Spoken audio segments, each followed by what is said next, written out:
go to the phone lines and speak to the presidential advisor on health, Dr. Nsiah-Asare. Is one of the key persons that did a lot of work in the COVID-19, in the heady days of the COVID-19 pandemic. And now that it appears things are easing up according to the WHO, it's important to go back to him and see what he makes of all of this. Good evening, sir. Welcome to Eyewitness News.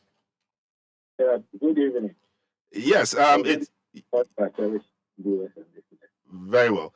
It's something a lot of people have suspected or seen, that indeed the COVID-19 pandemic, I mean, the way we looked at it and how, how the difficulty it presented to the economy and the health system generally, had eased. And for that, many people had said that the disease was no more. I don't think that really is the position. But now the WHO, which is the World Health Body, has come out to say that it no longer represents COVID-19 as a global health emergency. How does this hit you? Yeah, thank you very much. I think we all read it this morning that there was a meeting yesterday of a committee of the International Health Regulations. International Health Regulations was institutionalized by the WHO in 2005. So they normally have an emergency committee which meets, and this was the 15th meeting, which was held yesterday virtually. And they have given some recommendations to the Director General to have a look at. And the Director General, at the time, accepted those recommendations. And it was due to the trend in the COVID-19 recently, before we realized that there's decreasing trend in COVID-19 deaths, there's also decrease in COVID-19 related hospitalization, and more importantly, intensive care unit admission. And there's also high level population immunity, mainly due to other people who have been infected already by SARS-CoV-2 and also vaccination or both. So the committee's position has been evolving over the last few months. And they came out that they are aware and then also acknowledge that there's remaining uncertainties by potential conclusion and evolution of the COVID-19. Especially there are new emergence of new strains and also new variants, which they are all aware of. But we believe that it's now time. Yes. Yes, I think I'm losing you. I'm losing you. Manage it like any other disease. So this is exactly what the committee did yesterday and presented their report. And the WHO Director General has also accepted the report. But the Director General also announced the publication of the 2023-2025 COVID-19 strategic preparedness and response plan, which is merely looking at a plan by countries to look at the transition of COVID-19 as a pandemic into a long-term management plan. And that we should also, countries should look at collaborative surveillance, community protection, safe and scalable care, access to countermeasures, and also emergency coordination. So this is exactly what yesterday was done. And it's an advice to countries that we should go and transition by using the 2023-2025 COVID-19 strategic preparedness plan and response. And all what is saying that not that COVID-19 is completely gone, but COVID-19 is changing as a pandemic of public health of international importance into something which has maybe come to stay, and we should be able to manage ourselves as a country from time to time. I see. So that does this WHO position reflect the situation in Ghana, given your unique position? Yes, it reflects what we are seeing in Ghana. In fact, global.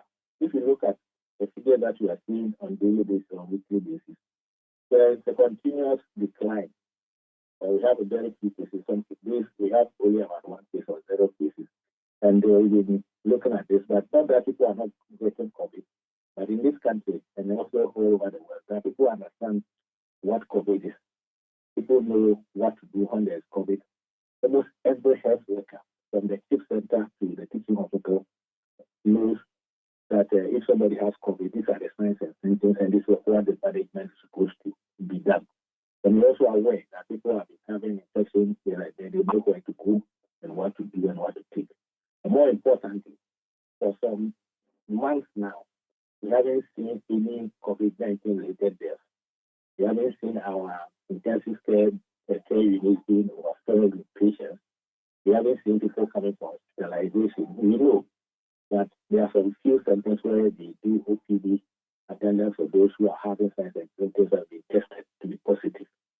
So it is becoming like a routine type of illness like flu that is managed in this country.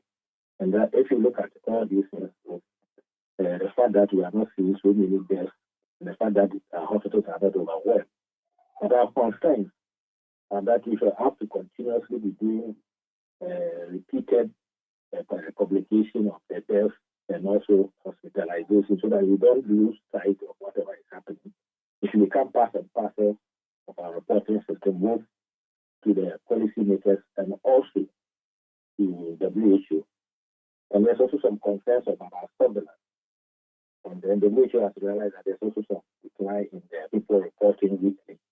And Ghana too, we have to also make sure that all the regions and the districts report weekly or daily to the Ghana Health Service system so that we know whatever is going on. We all agree that there's also fatigue in the system. I mean, people, especially our health workers, are developing some fatigue, and we have to also make sure that we don't lose sight of whatever is happening.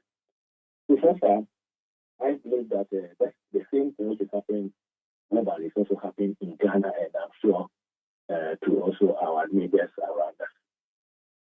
I see. So what are the implications then? I mean, we know that there were world efforts to get vaccines to other parts of the country. There were funding opportunities for health systems across the country, etc. Does it mean that by this recommendation or declaration by the WHO, I think recommendation is a proper term to use in this case, by the WHO, a lot of these funding sources and assistance given to countries, third world countries especially, will dry up, or these assistance and donations will continue to come? No, I think yesterday it was also made clear the temporary recommendation which was issued by the WHO Director General that all these support and assistance will continue. For example, COVAX will continue to support throughout the year vaccines which are coming into the system. And countries should also set up the assistance in place so that we don't lose sight of whatever is happening.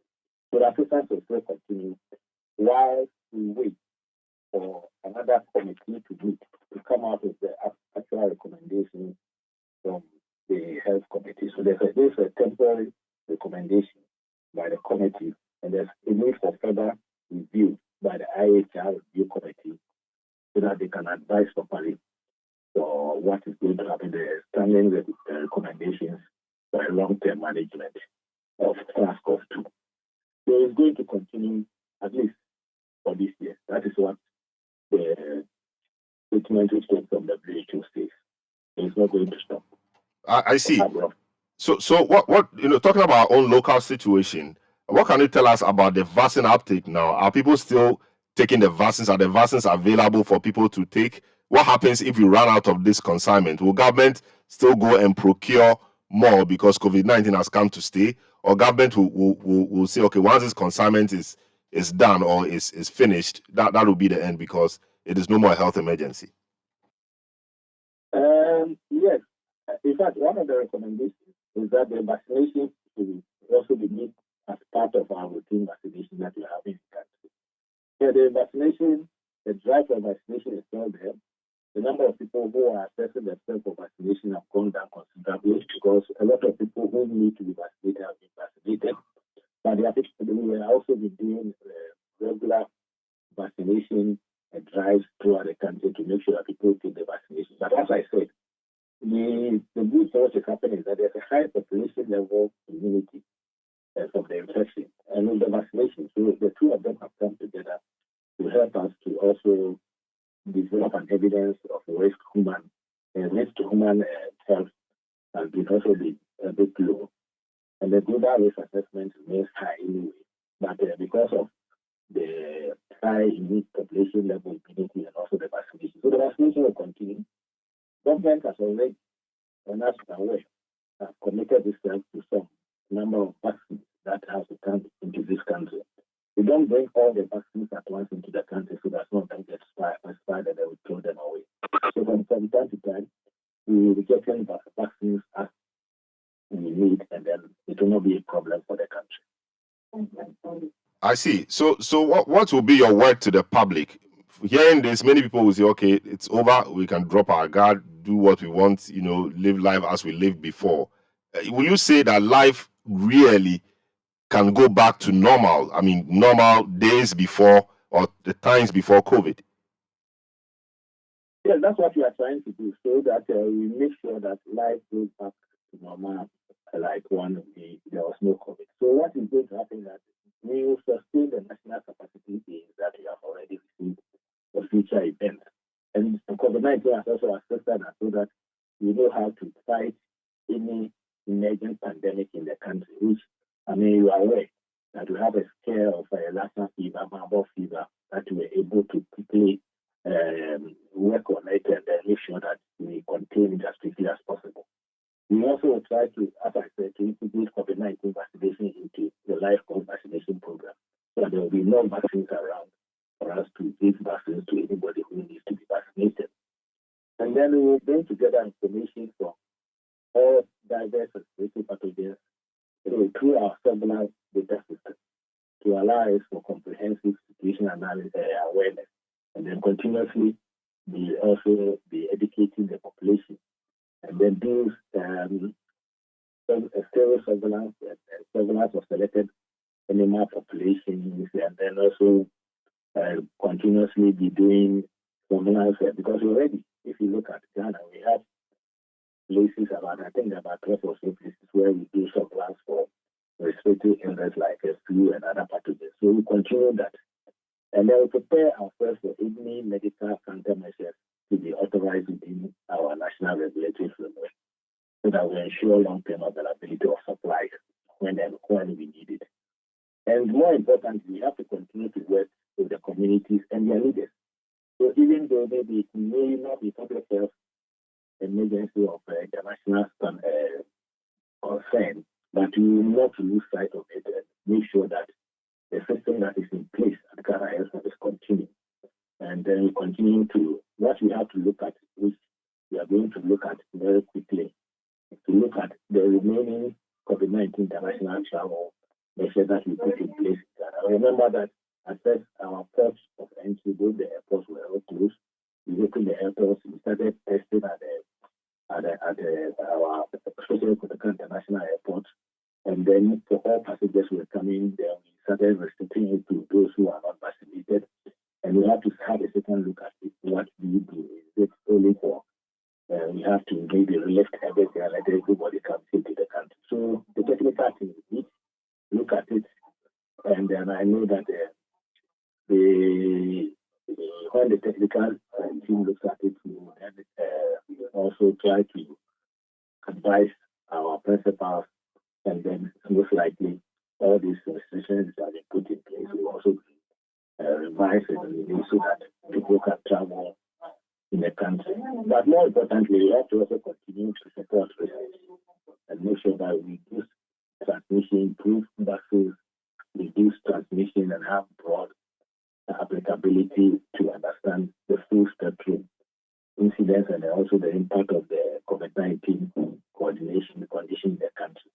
So we are not going to stop dealing with COVID-19, but we are going to put all these measures in place and wait for the WHO to officially declare that the pandemic is over. What they are doing is just telling us that we should transition from the pandemic stage into long-term treatment. And I'm sure after the emergency committee meets, they will come out again exactly as they announced on the 11th of March 2020 that there's a pandemic of international concern. The same Director General will come and then tell announce the whole world that maybe the pandemic is over, and then we move from there. But we will not lose our guide. All right. Thank you so much. But before you go, a viewer, a listener who texts in and wants to find out what the COVID-19 situation is in Ghana as of today. Is it something you have figures of hand? Yes, I can give you the latest that I have. And let's check. The latest COVID-19 that has been published by Ghana Health Service website is okay. We have an update. As at the latest update is on what I see April. I think we have okay. As of the 2nd of May, we have the latest for 30th of April. And on the 30th of April, what we have is that we still have unfortunately lost 1,462 people with COVID-19. Tested over 2.5 million of the population, and 171,682 were positive for COVID-19. But I've recovered. Discharge or recovery rate of about 170,192. We have no severe, no critical case, and the active cases, which means that people that we have worried about to manage and also make sure they don't infect anybody, for 26. So, and then if you look at it daily, the daily increase in the COVID-19 case from between 29th to 30th of April 2023, we didn't test any positive case throughout the country. And if you look at the active cases region by region, we have, as at 30th of April, we have 5 in Afo. There was no active case in Ashanti. There were 6 cases in Boro, 1 case in Boro East, no case in Central region, 5 cases in Eastern region. Greater Accra has 3 cases. North East has no case. Northern region no case. Uti has no case. Savannah no case. Upper East no case. Upper West no case. Volta no case. And then we have 2 cases in Western region, and then 2 cases in Western North. And 2 of our international travelers also tested positive. So total, there are 26 cases who have COVID-19 as active cases that we have to be worried about. And this trend has continued for almost since the beginning of this year, even part of, I think, since about November last year to date. Sometimes we don't have any single case for about a day or 2, and the active cases have been below 100. So that shows exactly what is happening globally, which WHO is talking about. So we are not having any surge, and we've been doing genomic sequencing for especially all the travelers and positive cases who come. And I'm also happy to say that we have not seen any new variant which is emerging in some other countries. So we continue to be on the lookout, continue the surveillance, we continue to do our genomic sequencing, we continue to do our routine surveillance at areas where we have put surveillance. And then we will work together with Noguchi and KCCR and other testing sites and other research centers. And Ghana Health Service is very aware of whatever is going on around it in country and also in the sub-regions and globally. And if there's anything, we will let the population know. I see. So the summary is that we have 26 active cases in the last couple of days. 36, yeah. 36. 26, yes, 26 active cases, and you know, a lot of the regions have 0 cases and all of that. All right, thank you so much, Dr. Nsiah-Asare, Presidential Advisor on Health, was very key in the COVID-19 times.